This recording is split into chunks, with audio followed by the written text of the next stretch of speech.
This is episode 186, and we're going to talk about how to lead well without leadership talent. Here's the question. How do you successfully transition into your first official leadership role, build the confidence and competence to lead your team successfully, and establish yourself as a respected and trusted leader across the organization? That's the question, and this show provides the answers. Welcome to the Manager Track podcast. I'm your host, Ramona Shaw, and I'm on a mission to create workplaces where work is not seen as a source of stress and dread, but as a source of contribution, connection, and fulfillment. And this transition starts with developing a new generation of leaders who know how to lead so everyone wins and grows. In this show, you learn how to think, communicate, and act as the confident and competent leader you know you can be. Welcome to episode 186 on the topic of leading well without requiring leadership talent.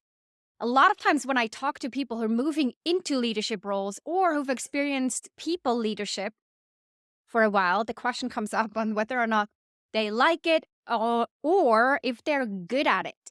And yes, while as a leadership coach and trainer, I am all about providing and as a leader, taking in and experiencing and benefiting from leadership training and from coaching. So you don't have to learn all the lessons yourself, but you can learn from lessons that other people have made, from insights that other people have to share, from best practices, from tools that will help you do this people leadership job easier and better than if you were to go alone. That is a fact. Yet, when people are experiencing some of the challenges, and they are inevitable. Some people experience them from day one. Others feel like they're pretty good at it, and they are doing well with leading their team. But then a few months in, something happens and they realize, I might have had a blind spot, or this is harder and I need some help. I need some guidance on how to handle it, how to navigate it, or prevent these things from happening again. Or simply, in a lot of clients, come to me for coaching, not because there's any particular issue, but because they know they could develop stronger skills and get better at it with the help of a sparring partner, a thought partner, and someone who's challenging their fundamental beliefs about leadership, their principles, and also identifying potential gaps to elevate their overall effectiveness in their people leadership aspect, but also in the way that they spend their time and the way that they support their team on decision-making, on projects, prioritization, strategic planning, and so forth. So, with all that said, there are a few really basic things for which you don't need to have any leadership skill or training or talent, but they will impact your ability to lead effectively and the respect and trust that you gain from your team. And I wrote down 6, and all those 6 things are behaviors that you can start day one, that you can start thinking about and improving on right after this podcast. There's no training needed. There's no self-awareness needed. It is very straightforward. So here are 6 straightforward ways to increase your leadership ability without any skill or talent needed. The first one is to improve your say-do ratio. What I mean by that is the things that you say you're going to do versus what you're actually going to do should be as much overlapping as possible. Now, no one makes it that say-do ratio be 100% or A1. We're all somewhat falling short of what we say we're going to do or by when we're going to do it versus what actually happens. And that is nature of being a human being, but also the nature of business where unexpected things happen and we have to constantly pivot, prioritize, or change deadlines and so forth. But the more that you actually follow through on what you committed to and that you explicitly said you were going to do, or if you don't, you let people know why you're not, the more your team will trust you, and that positively impacts your leadership effectiveness. So because it's a ratio, we all know there are 2 ways to increase that number.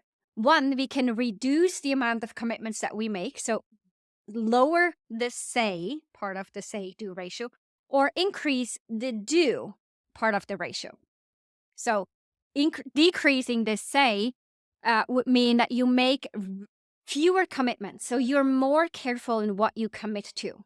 If I say to someone, I'm going to send that to you within 2 days, I have to, in my head, not think about the best case scenario, but likely the worst case or the most likely case scenario when I make that commitment.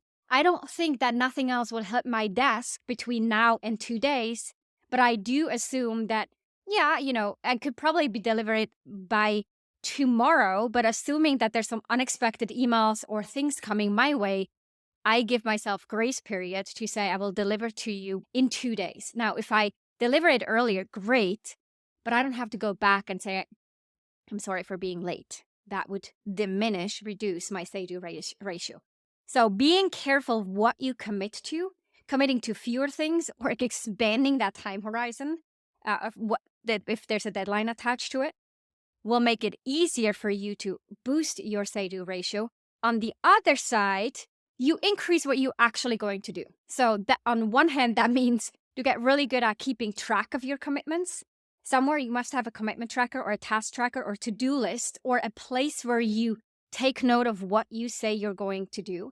Ideally, that is one central place, because the more people that you manage and the bigger the scope of your responsibilities or the things that you oversee, the harder it will be to rely on your memory. So developing strong systems to manage yourself and your work and your tasks and commitments and decisions, the more effective you will be at this. Doesn't require skill at all. No talent needed, just the discipline of doing it. Now, a quick word on which is normal, right? Sometimes we make a commitment and we can't follow through. So when you're late on a commitment or unable to do it, the moment you realize you're going to be late or you're unable to do it, let the other person or the other party know so that they are not expecting it, but they know that something got in the way and they will be able to problem solve, decide whether they want to extend the timeline or they want to reassign it to someone else so that the task can get done. And they will feel like they can trust you, that you will surface issues ahead of time or proactively, versus once the deadline has passed and they have to follow up with you to see where you stand, that diminishes trust. So that is the say-do ratio. Again, no talent required, but it will boost the trust that people have in you. The second one is to take time to understand when other people make suggestions, when they have problems that they bring to you, or when they provide feedback or have opinions that are different from yours. Our initial instinctual reaction is to explain again why we have a different belief or move right into problem solving and fixing. Give yourself more time to understand the other person before you try to fix, solve, convince, or before you move on. Spend more time to understand. And you can start small with this. Even if it's just one question that you interject between the other person saying something and your natural tendency to want to defend or convince or fix, you pause for a second and you ask one more question. Tell me more about this. What else should I know? Elaborate on this one point. Tell me why this is coming up now. Tell me why this is particularly challenging for you. Tell me more about your decision-making process, or tell me more about your thinking in this area. I want to better understand. Just one question, and you'll go from there. That will change, again, the dynamic that you have between yourself as a manager and the people that you lead. As a caring and driven manager, I know you want to strengthen your leadership skills, advance your career, and lead a high-performing, engaged team.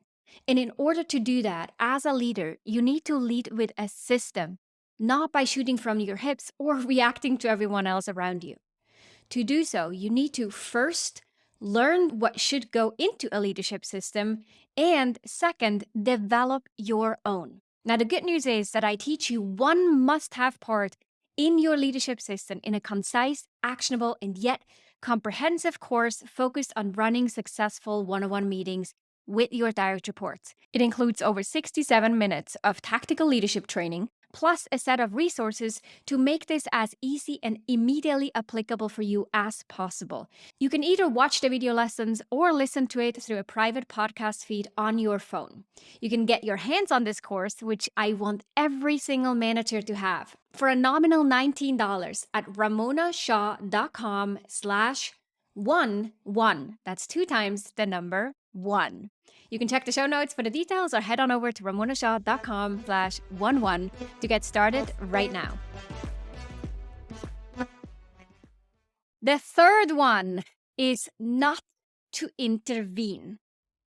There is a really strong tendency that a lot of managers experience to want to intervene, not for the sake of intervening, but to intervene to support and to help. Hey, I can do it faster. I can do it easier. Let me help you. Let me take care of this for you. Let me just quickly make this quality better. Let me rewrite this sentence. Let me check that code and fix it. Let me take care of this meeting, or whatever that may be. Sometimes it's driven out of this desire to want to be helpful and want to be seen as someone who can roll up their sleeves and be in there. It's often sort of wrapped in this bow of servant leadership, of wanting to be helpful. Sometimes it comes from a place of not wanting to be seen as someone who's lazy and not actually doing work. Especially if you find yourself in meetings all day and you are not in the weeds of anything. You feel like you're losing a little bit of touch and you don't really deliver anything. And instead of deciding for yourself how you're spending your time and if whether or not that is creating the most value for the team based on the role that you have, or if it's coming from this place of, I don't want to seem to be lazy or a lazy manager. Maybe you've had past experiences with lazy managers or people who didn't really care. And so you're trying everything possible to not be perceived that way. And so you're getting yourself involved in stuff that's not yours. A very common thing that I see, and it's a small thing, but a very important thing. If someone emails your team member, your direct report, and CCs you, and your team member is not responding within, an hour or even 4 hours, whatever that may be, and you think, oh, let me just take care of that. My team member must be busy. And you respond back, although you were CC'd, you weren't the main recipient of the email. That is intervening.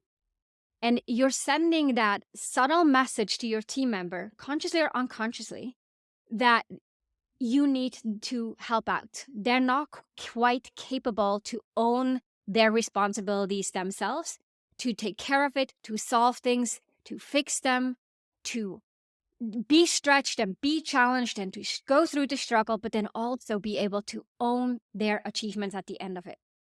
So managers who constantly intervene through these small little emails or fixes or offering support or taking something off their plate, they're never really letting their team members go through that struggle, which then leads to pride, growth, and that sense of achievement and meaning.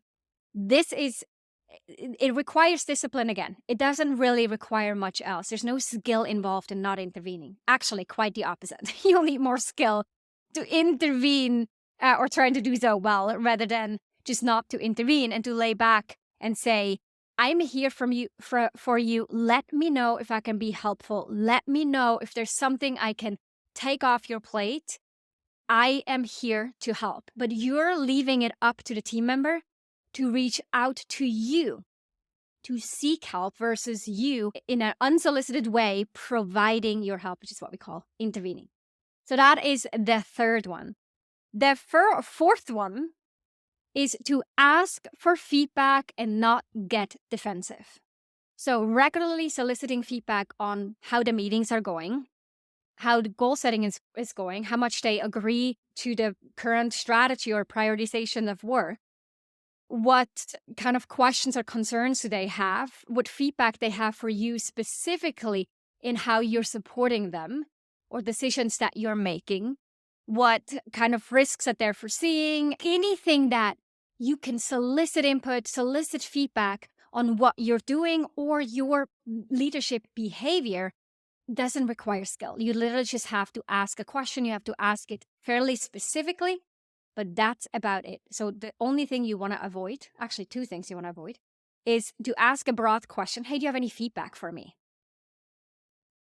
It's very likely that people will say, no, all good. I'll let you know if something comes to mind. Because that is such an open question that the recipient of that question, I don't know where to go and what to do with it. So you have to be very specific. A specific project, a specific behavior, a specific scenario or task, or whatever that may be. The second part of this is not to get defensive, right? The worst thing to do is to ask for feedback and then explain it away where you would either blame other people or immediately reject the feedback, why this isn't, and explain why this isn't valuable feedback. Or to get defensive, right? And disagree or even make them look bad or like that feedback was inappropriate.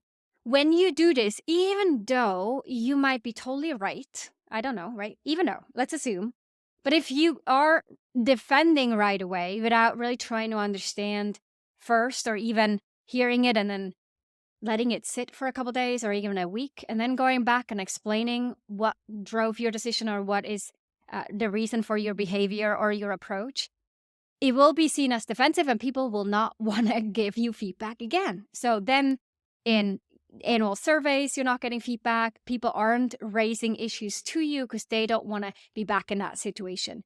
And if that's happening at that point, a lot of the information that your team has, it won't be coming to you. You'll develop greater blind spots. You're missing out on opportunities to learn and grow as a leader. You're also not demonstrating that sense of a growth mindset, where if other people then are defensive towards the feedback that you're giving them, you're not really setting a good example for how to take feedback to others, and the list goes on.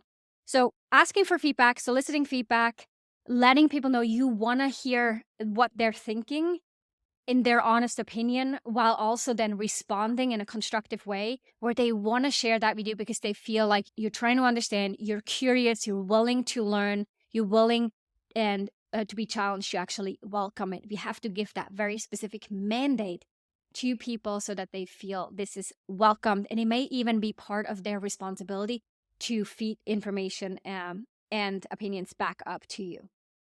So that is the fifth one is to be prepared and to be on time. Again, does not take any talent or skill. Being prepared is all about looking at your week ahead or your day ahead and making sure that you got your stuff in order for those meetings or the conversations you need to have. That is it. So it's about how you plan your day, and it's the discipline of sitting down and looking at your weeks and days ahead of time.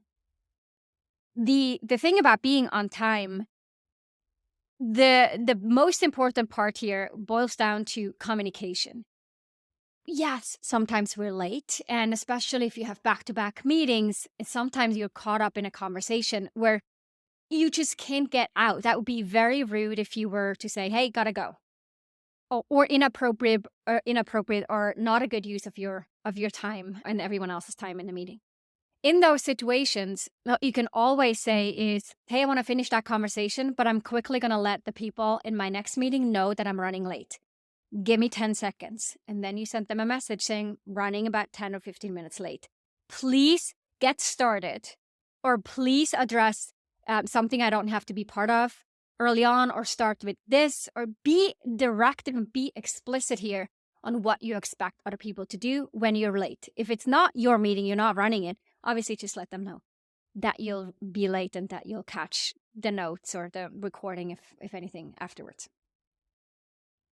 It's totally okay to interject and say that even in the midst of an important discussion. What that demonstrates is that you care about being there on time and letting people know when you're not. Being on time also means to end meetings on time, or if you do run over, to check in with people whether or not they're okay running over the meeting. This is something, gosh, that I have to learn myself too, and I have to remind myself all the time when I'm in a coaching conversation I might feel like, well, there's so much to uncover and we're totally in the midst of it. And I forget, especially if I don't have another client call right after, and I forget to check my clock, right? Whether this might be to set a timer or some kind of alert that pops up that reminds you, hey, it's time to wrap up the conversation, or to check in with people whether they want to schedule a new call because you're going to be running over, or if they're available to add on an additional 10 or 15 minutes or 30 minutes, but do not work with the assumption that everyone else just has a free afternoon. Again, it's all signaling that you're not quite in charge of your day or your time, and you're expecting everyone else to pivot with incomplete information. So communicate clearly with people on what's expected when you're late or when you want to extend. This boils down to some very basic time management practices, but really it's the discipline and by no means requires a skill or a talent. Last but not least is consistency. We are creatures of habit. We like consistency. It is a signal of security. It provides predictability and reliability. As a leader, when you're inconsistent in either your behavior, your mood, your approach to decision making, your degree of desired involvement, like one day you want to be updated and involved in all the things, next week you want to be excluded of all the things. If you at one point give really good feedback and encouragement, then a month later they hear nothing from you. When you're really on and pushing and you're all focused on the sense of urgency, and then all of a sudden you're not responding to emails for days on time, that kind of inconsistency is really frustrating to a team and reduces that sense of predictability, security, and reliability that they have towards you. Consistency, again, is a discipline. It's not a skill or a talent. So the question I would have for you, or the prompt for you to reflect on, is, what are the things that I have handled inconsistently? How is my behavior possibly inconsistent? And if nothing comes to mind, don't just drop that, but instead ask your team. This is a great question to combine point 4 here with asking for feedback without being defensive.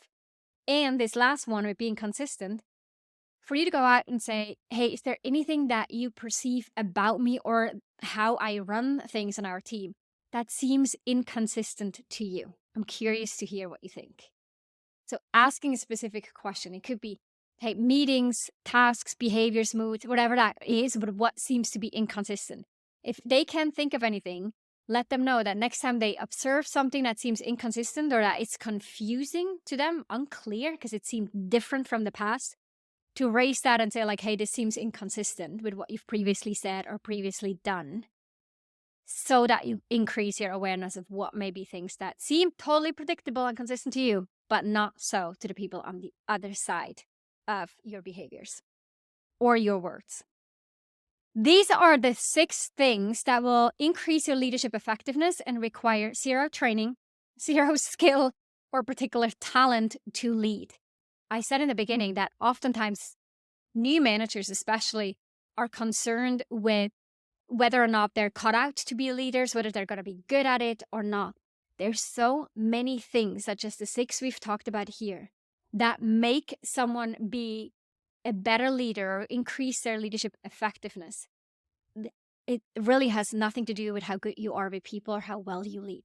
Now, I'm not saying that other part isn't important. Yes, it obviously is. But if you don't have time for training, or if you don't know how to increase your skills yet, or you're not quite in that role yet where you would qualify for some kind of leadership training, or you don't have the resources to access leadership training or coaching, look at those things that we've just talked about here. They will all make a positive impact and cost you nothing.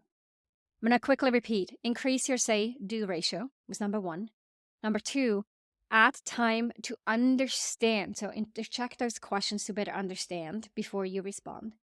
3, don't intervene. Let other people own their work. Number 4, ask for feedback. Solicit that feedback without being defensive. Number 5, be prepared and be on time. Number 6, increase the level of consistency that you display. Those are the 6 factors that will make you more effective at any kind of leadership responsibilities, or even not, even just for you as a professional, to increase the trust that other people have in you and the respect that you likely gain from the people that work with you because of the way that they see you manage your day, your time, and the way that you conduct yourself. If you are ready, though, to take this way further and to develop skills, practices, an arsenal of tools that you have in your toolkit in order to be prepared for and then manage and navigate tricky leadership situations, or to elevate your leadership approach and skills to handle a team or a larger team or new responsibilities, or to really stand out in your organization, let's chat. I will drop the link to schedule a strategy call with me below. It's a no pressure call. It's really a way for us to connect, talk through what's going on for you. What are some options at hand for you? What are some specific areas to focus on so that you leave that call with new insights and clarity on how to level up as a leader. That's it for now. I'll be back next week with another episode of the Manager Track podcast. Take care and have a productive week. If you enjoyed this episode, then check out 2 other awesome resources to help you become a leader people love to work with. This includes my best-selling book, The Confident and Competent New Manager, which you can find on Amazon or at ramonashaw.com/book, and a free training on how to successfully lead as a new manager. You can check it out at ramonashaw.com/masterclass. These resources and a couple more you'll find in the show notes down below.